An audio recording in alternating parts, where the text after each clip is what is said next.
Hey there, this is Sherri and welcome back to my YouTube channel. I'm a registered dietitian, and in today's video I'm going to talk about the two numbers that everyone needs to know.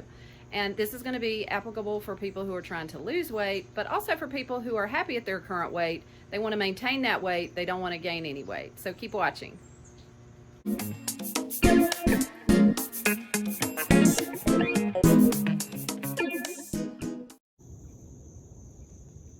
So let's get into it. The two numbers that you need to know are, first of all, how many calories per day do I need to eat to lose weight?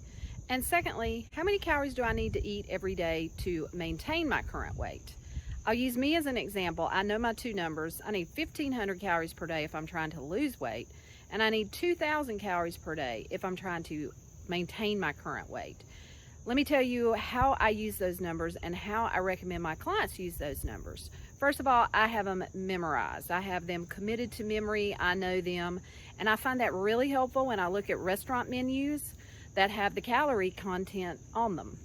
You're probably not aware, but in 2018, a law was passed that said all restaurants that have locations 20 or greater, they are now required to put the calorie content on the menu so that as you're ordering, you can see how many calories are in there. So this is why you'll see, maybe if you go to McDonald's and you're looking up at the board, you'll see a range. That's going to be from the smallest size to the largest size.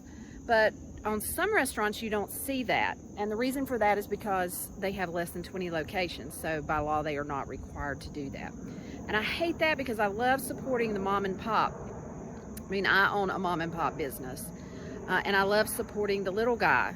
But I also like to know what I'm eating, and not only the calorie content, but how much sodium's in there, how many fats, does it have trans fat, etc.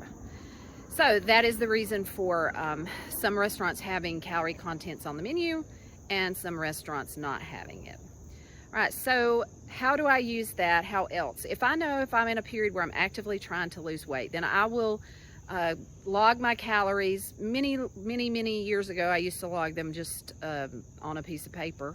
Some people still do that. You got to know how many calories you need to intake. So that is that very first number. Or you can log them on an app like Lose It or MyFitnessPal. You still got to know that number. It will calculate it for you, but it's good for you to know and memorize that number. To get that second number, how many calories do I need to maintain my current weight? You're just going to add 500 calories per day to that first number. So that's where I get 2,000 as my second number. The way I love to use that number is really on days where I'm on vacation, maybe I'm at a tailgate, I'm at a party, I've got company coming over. I know that if I go over 2,000 calories per day, that's when I'm in the danger zone to gain weight. So I will use that if I go on vacation, for example. I may be in a period where I don't want to lose weight necessarily, but I don't want to gain it. And I think what we do a lot of times is we take that on the wagon, off the wagon approach. And so if I'm at the beach for a week vacation, I'm off the wagon. And what that means is I'm going to eat whatever I want, how much ever I want. I'm drinking how much ever I want. I'm just going to be, not paying attention this week. And what happens? You go back home, step on the scale Monday morning, and you gain 4.5 pounds. And so if you know that upper limit, this will prevent that. You've got to be able to say no to some of those things, but you just need to know if you go over that second number, that's in the red zone, that's where you are at risk to gain weight. So you got to keep that in mind. So these are the ways that I use my two numbers. Your next question is probably, how do I find out what my two numbers are? So if you go to a calorie calculator online, you can Google calorie calculator, or you can Google how many calories I should eat in a day.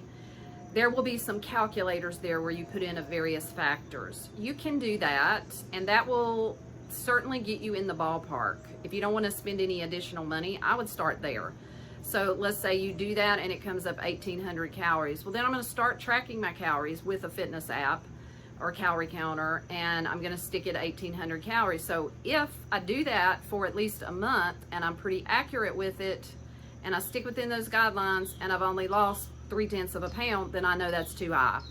Then adjust it down to maybe 1,600, go 200 calories lower.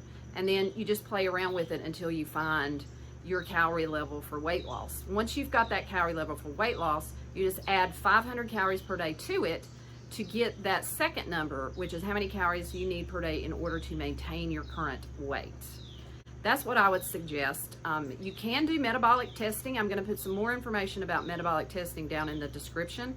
That is a little bit pricier, but you can usually get metabolic testing for $125, $150, something like that. So it's not super expensive, and it will be more accurate. The people I like to recommend that to are the people who already know they have thyroid issues, they have metabolic issues, so they already know there's issues with their metabolism and the way that they burn calories and store calories. So those calorie calculators for them may not be the best option. You may want to go straight ahead and pay for something that's going to be a little bit more accurate. So thanks for watching this video. If you found this helpful, do me a solid and click the like button. And if you like my channel, please subscribe if you don't already. All right, till next time, thanks, take care, and be healthy.